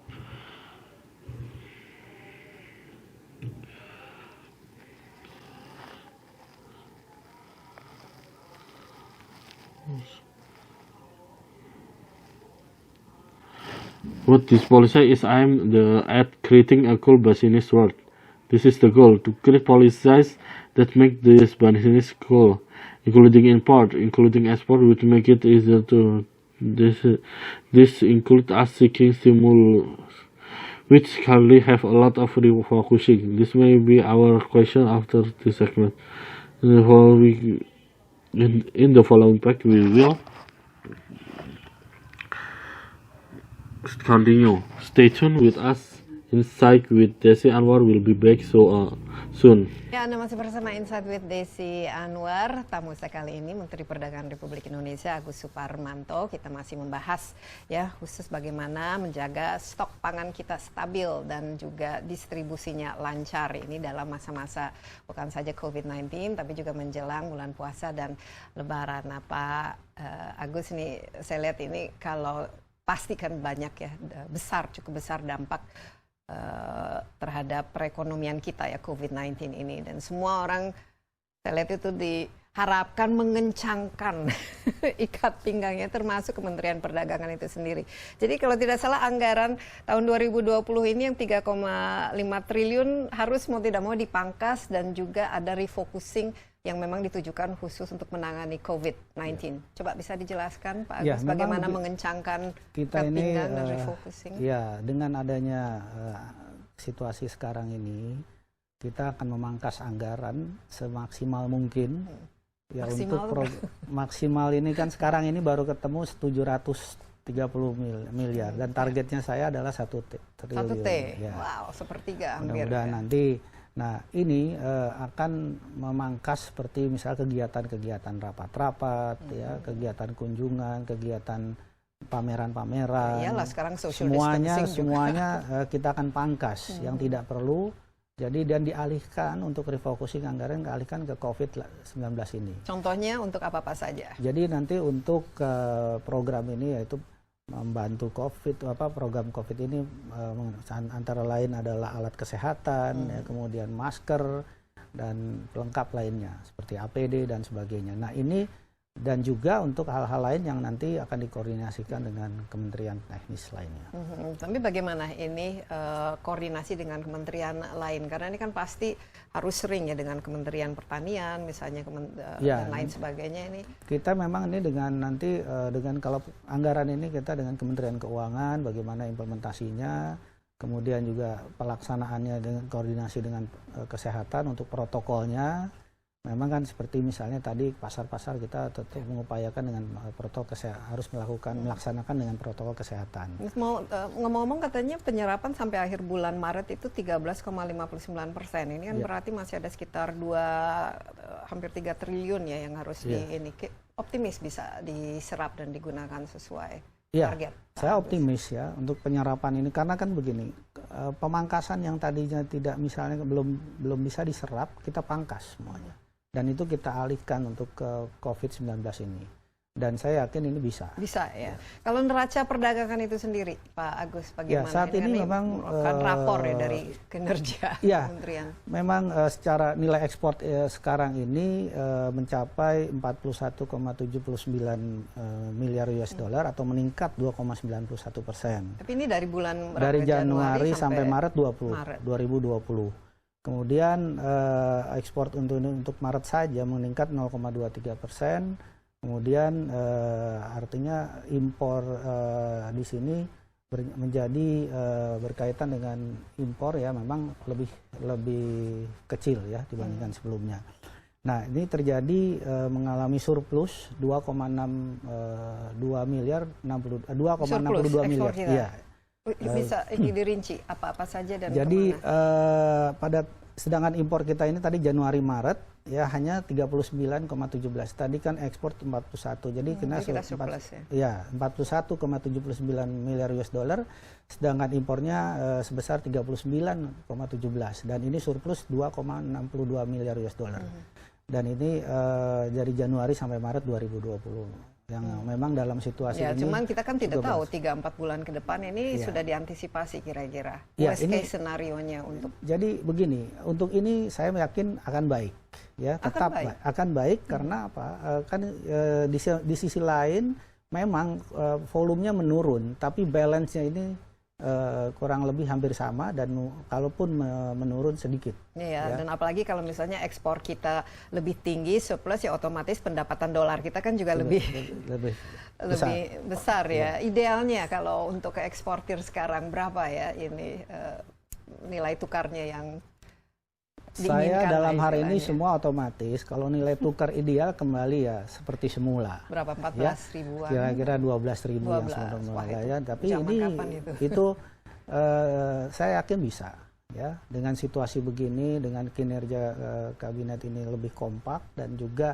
saring gotong royong ini, saya rasa semuanya akan bisa mencapai ini. Sekarang pun dengan situasi ekonomi ini semua akan bisa diharapkan lebih cepat recovery-nya. Kita lihat kan juga di dunia kan tendensinya untuk menutup diri, apalagi perang dagang antara Amerika Serikat dan China dan lain sebagainya. Bagaimana Pak Agus untuk menciptakan pasar-pasar baru, teman-teman baru di mana kita bisa membuka ya ini kerjasama di balik di balik perang dagang Amerika China ini pasti ada peluang. Paling tidak ini realokasi mereka yang biasanya demand-nya sudah ada tadinya dari China, ini Tiongkok, itu langsung dari kita. Nah, kita sudah ada permintaan dan sebagainya. Nah, inilah yang akan kita tangkap peluang-peluang tersebut. Sekarang dengan adanya kondisi di Tiongkok ini, tadi China ini, dengan COVID-19, negara Jepang saja sudah mau merelokasi. Ya. Nah, ini akan kita tangkap peluang ini. Khususnya untuk apa-apa saja yang mereka cari? Jadi begini, relokasi jangan komoditas ini. Tidak hanya komoditas, ya beberapa investasi dan lain-lain yang memang akan direlokasi. Karena dengan kejadian kemarin ini kan ini suatu hikmahnya, pelajaran yang mungkin banyak ya. Jadi peluang ini harus kita tangkap. Jadi ini tinggal nanti kita kebijakan-kebijakan ini yang mempermudah tadi impor dan sebagainya untuk bahan baku mereka sehingga mempermudah investasi mereka. Nah, dan ini mendapat ini harus ada kerjasama juga dengan Menlu kita kan untuk menciptakan ini. Ya, memang kebetulan Jepang kita sudah ada kerjasama dengan Jepang ya, Jepang Indonesia Jepang SEPA dan lain-lain. Nah, terus kemudian Korea ya, Indonesia Korea SEPA, Australia. Nah, ini kan bilateral semuanya nih kita sudah ada dan ini kita tinggal maksimalkan. Apalagi nanti se-ASEAN ini dengan adanya berakhirnya nanti situasi ini, nah inilah akan kita take off untuk yang lebih baik. Dan menurut saya juga dengan menurunnya harga komoditas, tapi juga kan kita kan biasanya selalu sangat mengandalkan CPO kita, sementara CPO kita kan juga sudah mulai tidak laku ya, apalagi di Eropa. Apa-apa saja kira-kira yang bisa menjadi primadona baru ya dalam produk-produk dengan nilai tambah ini kan kita selalu katakan harus jual barang yang punya nilai tambah yang bisa kita andalkan ke depan. Ya, memang begini, untuk CPO memang kita memperjuangkan untuk ekspor ya, terutama ke negara-negara luar Eropa dan sebagainya. Namun dengan sesuai arahan Bapak Presiden kita mengembangkan B30. Nah, B30 ini sedang kembangkan walaupun sekarang posisinya adalah harga minyak ini turun. Tapi kan turun ini tidak selamanya. Jadi tetap kita programkan dan ini sedang dalam proses. Jadi kalau B30 ini semua otomatis nanti kebutuhan impor untuk minyak lain-lainnya akan turun dengan adanya ini semua. Artinya apa? CPO ini akan terkonsumsi ke dalam. Jadi ekspor sekarang nanti lama-lama berkurang dengan adanya program-program ini. Sekarang titik tercapainya sekitar 22%. Iya, ini harus terus mau tidak mau dikembangkan ya lewat R&D dan lain sebagainya. Kalau dari segi harga ya dibandingkan dengan negara tetangga kita cukup kompetitif, Pak Agus. Apalagi dengan negara yang memiliki raw material atau sumber daya alam yang memang pada kondisi sekarang minyak ini kan turun ke 20-30 barrel US dollar ya per barrel. Nah ini memang kita harapkan tidak serendah ini. Ya bagus lah, karena kita sebenarnya kan sudah net importer kalau minyak. Ya, namun demikian ya kita tidak terlalu rendah lah itu harganya ya. Jadi untuk karena ini berpengaruh dengan komoditi lainnya dan kita harapkan kalau ini kan nggak sementara saja.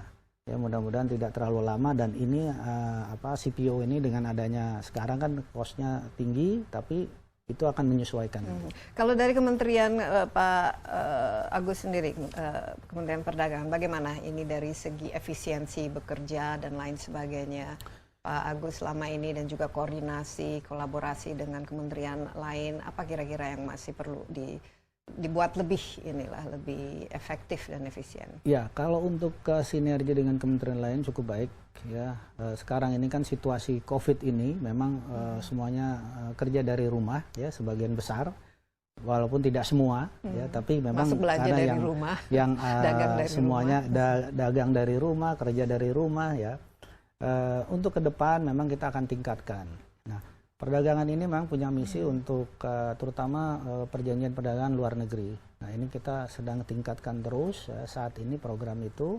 Namun demikian juga meningkatkan ekspor ya, terutama UMKM. Namun dari situasi ini kita juga lihat semuanya akan kita bantu ya, supaya jangan sampai bangkrut. Ya, karena kalau udah jatuh bangunnya susah. Nah, ini yang kita jaga sekarang. Tapi ini ya memang apalagi lo pengusaha katanya hanya punya istilahnya itu cadangan hanya untuk 3 bulan ke depan gitu. Worst case scenario-nya Pak Agus mungkin terakhir ya, tantangan dan kira-kira apa yang harapan memang, apalagi dengan bulan-bulan ke depan ini di mana kita butuh ya ada kepastian. Ya, kondisi abnormal seperti ini memang pemerintah berkomitmen untuk membalance antara demand dan supply. Ya, sehingga semuanya ini terjaga. Artinya apa? Kalau demand dan supply terbalance, dan otomatis yang tadi baik itu UMKM ya mungkin tidak ada pekerjaan, dan itu kalau balance dengan situasi ini mereka akan terbantu.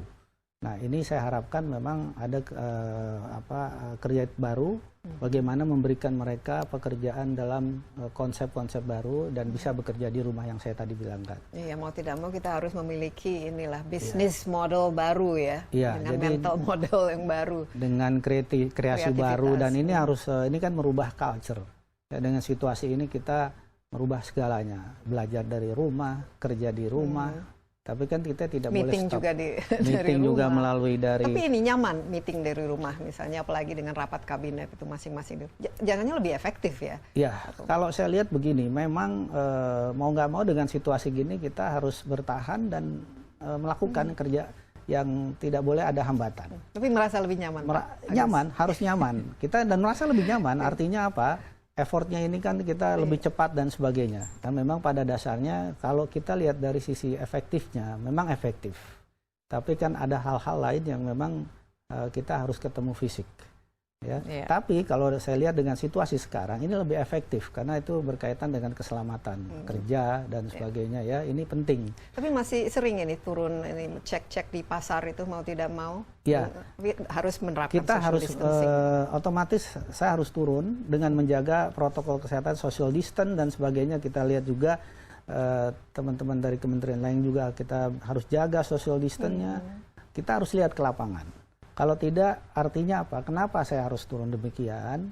Kita mau melihat masyarakat ini tahu bahwa pemerintah ini hadir di mana situasi sekarang ini, pada situasi yang sulit ini kita hadir. Ya, sekalian cek harga juga, tidak ada yang mainkan harga. Cek-cek itu tuh siapa tahu semua ada yang menimbun dan sebagainya, dan supaya lihat secara di lapangannya. Iya, baik, terima kasih Pak Agus ya. Semoga sesuai seperti yang diharapkan bahwa nanti ke depan ya dalam 2-3 bulan ini stok pangan khususnya sembako ini terjaga ya. Jadi orang tidak perlu melakukan panic buying ataupun harga-harga juga tidak melambung. Apalagi ini paling penting ya karena ini memasuki bulan puasa dan Lebaran juga biasanya permintaan juga otomatis meningkat. Jadi kita inilah janji ya Pak Agus ya, ini semua bisa dikendalikan dengan ya, semua ini aman ya, stok pangan aman ya, semua masyarakat dihimbau tidak panik buying.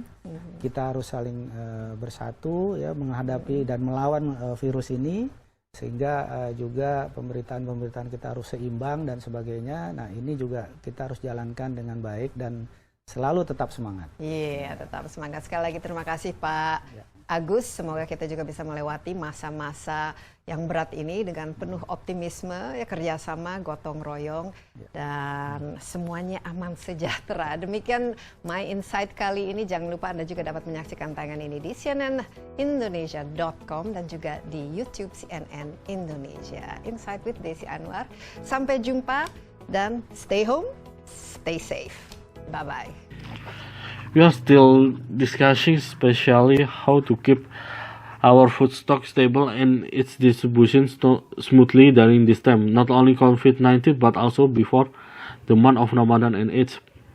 Sir Agus, if must have had a big enough impact on the economy, everyone have to tighten their belt, including the Ministry of Trade itself. So I'm not mistaken, the 2020 budget of 3.5 trillion must infinity to be trimmed, and there is also focusing, which is especially at dealing with COVID-19. Try to explain how to tighten the belt and focusing with the current situation. We will cut the budget as much as possible. Now we have only met 730 billion and my target is 1 trillion. Cutting activities such as meeting activities, exhibition, visit, and all of which we will cut as necessary and divert it to refocus the budget this time to COVID. For example, for anything so later on for this program, which is to help this COVID program. Among others are medical equipment, which then complete other masks such as PPE and so on. Will this and also for other matters, which will be coordinated with the other technical ministries. How does this coordinate with other ministries? Because we definitely have to often do it with the Ministry of Agriculture, for example, and others we will do it later when we set this budget with the Ministry of Finance. How is the implementation then? Also, the implementation and coordination with the health for protocol, right? For example, we are trying to do the market by implementing the health protocol. He said that the absorption until the end of March is 13.59%. This means that they are still around almost 3 trillion. Yes, we must be optimistic that it can be absorbed and used according to the target for this absorption, because the pruning that was not, for example, cannot yet be absorbed. We deferred it to COVID-19, and I'm sure this can be possible if the trade can balance itself. Yes, Mr. Agus. Indeed, now the current export value has reached $41.79 or an increase of 2.91% from January to March 2020. Then export for March just increased 0.23%. Imports here are related to import. Yes, it is more than before. This happened to have a surplus of 2.62 billion. You can specify anything, and so well our imports were January to March, yes, only 39.17%. So $41.79 billion with import of the 39.17, and this is surplus of $2.62 billion from the January to March 2020, which is indeed in safe situation. We don't know that the next 3 till 4 months have been anticipated roughly. For this, I'm sure it will be good, because on the other hand, the volume has decreased, but the balance is more or less the same, and even though it has decreased slightly. So, for example, if our exports are then in excess, automatically our dollar income is also more. If for exporter now, what is the exchange rate? I'm in this case, if the AIDA value return to its original value around 12,000 rupees, I'm sure. Yes, with a situation like this, with the performance of this cabinet being more compact and also copying the mutual cooperation, I think everything will be able to achieve. Even now, with this economic situation, everything will be expected to recover faster, as well as tendencies in the world and to close down, let alone war, trade between the United States and China, and so on. Yes, Mr. Agus, to create a new market for new friends where we can open. Yes, this cooperation behind the America-China trade war, at least this is the reallocation, which usually come from China, then it will come directly from us because of us. There are already requests also on. This is what will come. We says these opportunities really with the condition of China, because with this COVID-19, in the country of Japan is willing to relocate. We will seize the effort opportunity as well as especially for whatever they are looking for, not only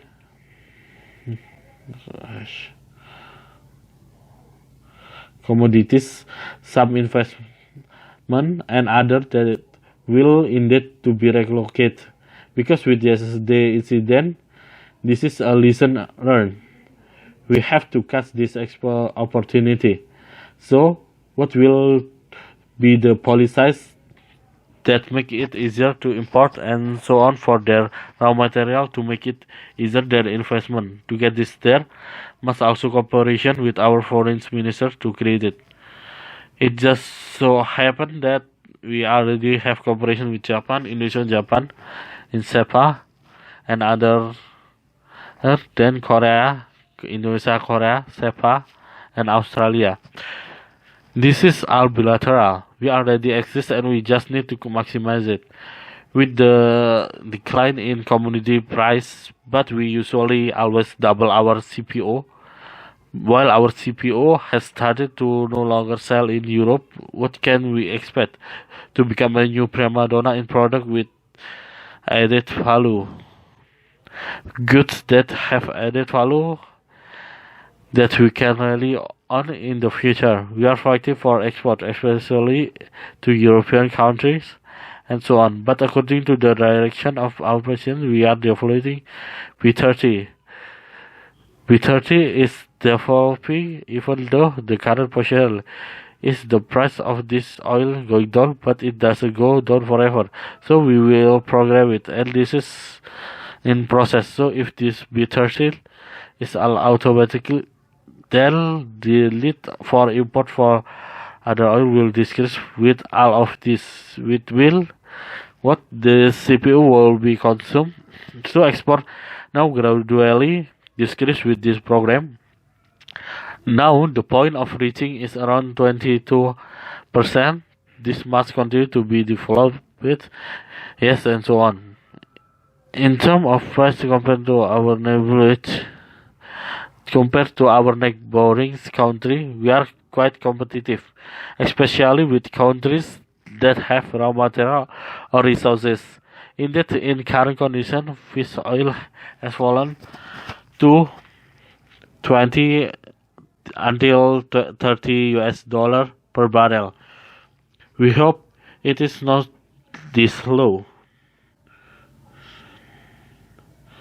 However, we are not too low in price, because this is affect other commodities, and we hope that if it's not temporary, yes, we hopefully not too long, and now the cost is high, but it will adjust. With that of the ministry, Mr. Agus himself, the Ministry of Trade, this is in terms of work efficiency and so on.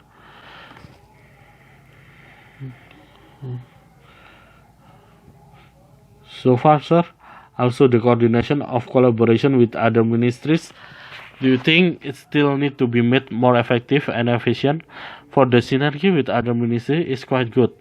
Right now the situation in this conflict is indeed all work from home. Most of them, although not all, but altered from home to work from home. Yes, in the future we will indeed increase it. The street does have a mission especially for this foreign trade agreement. We are continuing to improve at this time program. However, also increase in export, especially UMKM. But in this situation, we are also look at everything we will have, so that we don't go bankrupt, because it fall the work is difficult.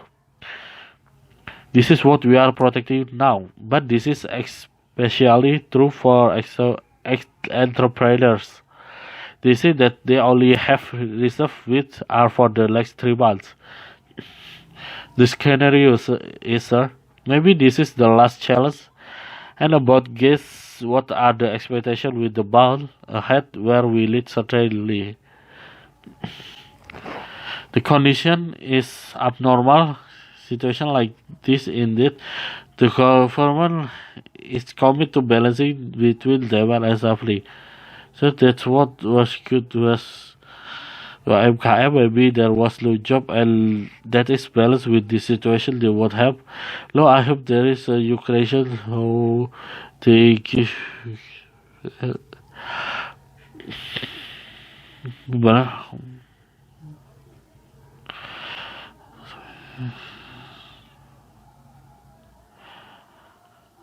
How to give them a job in new concept and be able to work at home. That I said earlier. Like it or not, we have to have this new business model. Yes, it's new with new creation. This must change the culture, this situation. We change everything. Learning from home, work at home, meeting from home. For example, with each cabinet meeting, this is the way is more effective. If I look at it like this, we really want it or not with this situation, we have to endure and to work where there are no obstacles, but to feel more comfortable. We should be comfortable and feel more comfortable. It means that our effort are faster, and so basically, if we look in terms of effectiveness, it is effective, but there are other things that we have to meet physically. With the current situation, is more effective because it's related to work safely and so on. Yes, this is important. We often check out the market, like it or not. Automatically, we have to go down by maintaining social distancing, health protocols, and so we can see also friends from other ministries. We have to take care of the social distancing. We have to look into the field. If it does mean what does it mean? Why should I be like that? See, if the public knows that this government is present where the current station is in this difficult station, we are here as well as check the price too. Hopefully, it is as expected that in the future, in 2 until 3 months, for the food stock, especially these basic necessities, will be maintained. So people don't need to do panic buying or prices don't soar. What's more important, because entering the month of Ramadan and it's also usually demand it's also automatically increased. So we promise Mr. Agus all of this can be controlled safely. Yes, all people are advised to not to panic buy. We must unite in facing and fighting this virus. We must balance and so on. Well, we have to do this well and always stay enthusiastic. Keep up the spirit once again, and thank you, Mr. Agus. Hopefully, we can also get through this time with full optimism of mutual cooperation, and everything is safe and prosperous. So my insight this time, don't forget you can also watch this show on cnnindonesia.com and also on YouTube CNN Indonesia. Insight with Desi Anwar. See you and stay home, stay safe. Bye bye.